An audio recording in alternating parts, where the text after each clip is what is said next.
Creating a fantastic new plant like Agapanthus blackjack is a long and tedious process. But then comes the supply chain.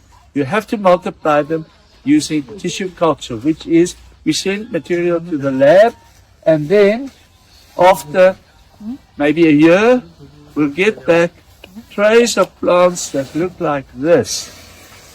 Now, each of these little things is still expensive for us to buy, and we have to make sure that they will then grow.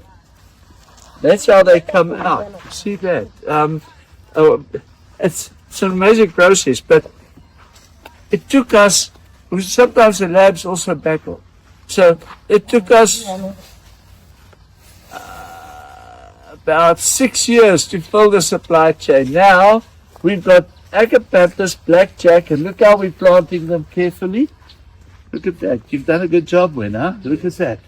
So that, now we've got stock.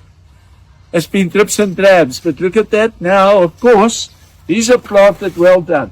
These are planted in one of Quinton's super mixes. So the chances of survival is very good.